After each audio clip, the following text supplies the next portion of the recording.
and today I want to tell you a story of ships on fire, revenge, sea dogs, and one of Britain's greatest and most controversial sailors. This is the story of Sir Francis Drake and how he helped prevent the Spanish overtaking England in the Spanish Armada.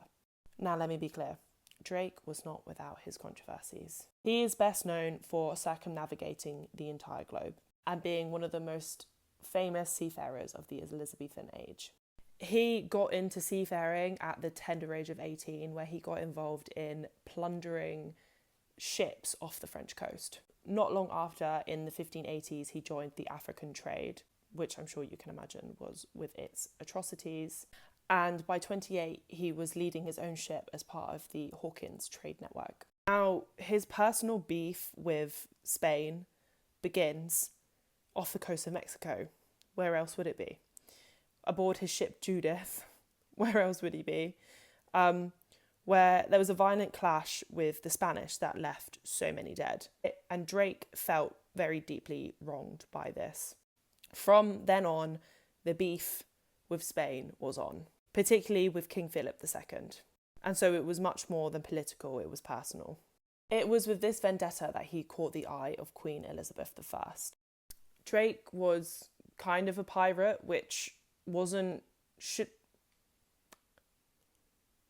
She had her own reasons for supporting privateers like Drake, and that is because he was privateering in the West Indies, so it was all about the slave trade.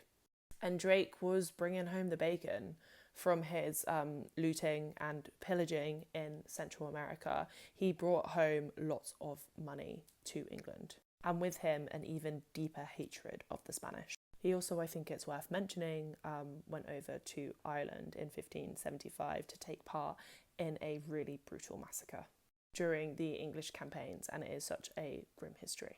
And it was after all of this that he met Queen Elizabeth I in person for the first time. And Drake had found his royal backer. She reportedly told him she would gladly be revenged on the Queen of Spain for his injuries that I have received. So she had beef too. This hostility between England and Spain was a long simmering pot that was always just going to overboil. Elizabeth I's father, Henry VIII, had broken with the Catholic Church to start his own church, the Church of England, basically so he could divorce his wife and marry Anne Boleyn. And that tore England away from the Catholic powers of Europe. When Henry died, his daughter Mary, known as Bloody Mary, took the throne, and she married Philip II of Spain.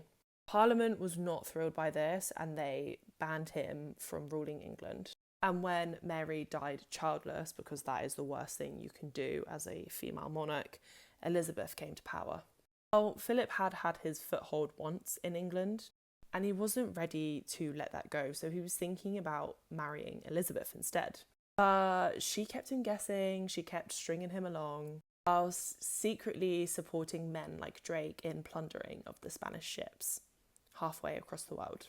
The tensions kept rising, and it kind of came to a head when Elizabeth backed Protestant rebels in an uprising in the Netherlands who were fighting against Spanish occupation and the brutal Spanish Inquisition. By 1584, Philip said enough. He was preparing an invasion of England and a full-blown Catholic crusade to take down the Protestant queen. And he was even making plans to put his daughter Isabella on the throne. But Drake strikes first. Before the Armada could set sail, Drake makes an unauthorised first move. He struck the port of Cadiz, which became known as the singeing of the Queen of Spain's beard. He destroyed Spanish ships and burnt down hundreds of barrels meant to carry food and water to the invading fleet. Elizabeth, at least publicly, was furious. And England was already bracing for invasion. They had lookouts all over the Welsh and the English coast.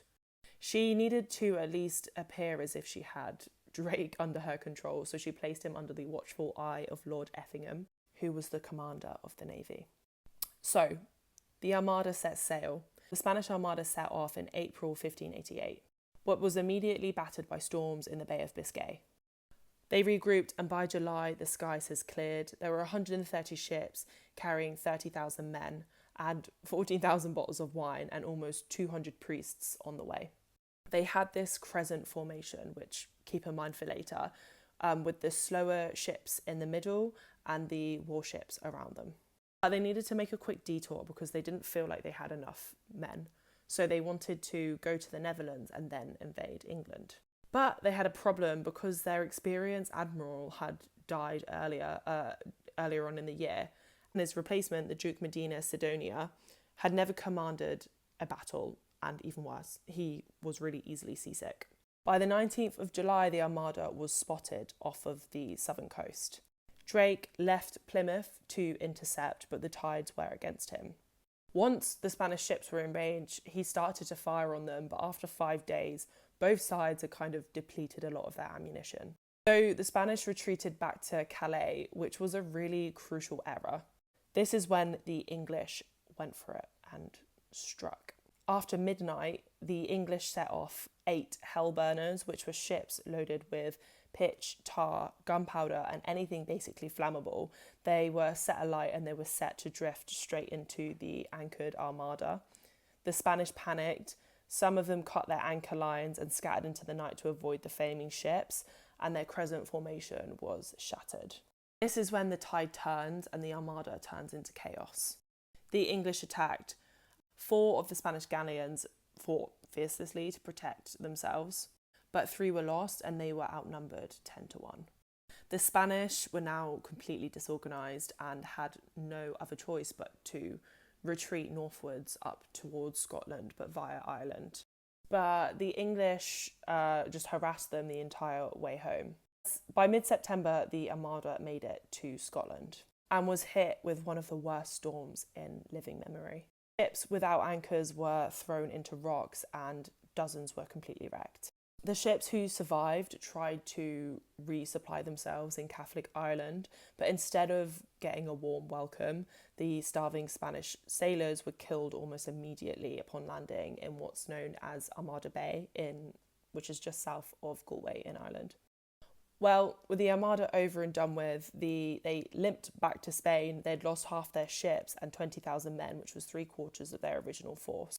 England, in contrast, had lost no ships in their battle and only 100 men in combat. But the real cost came after, with 7,000 English sailors dying of diseases like typhus, dysentery, having barely left their home waters. That's actually quite a big kill count for an invasion, and also having not actually died in battle. Of those who survived, they got completely mugged off by the government and weren't even paid, even though they just protected the country from an invasion. The government gave them some money to get home, but a lot of them didn't receive anything.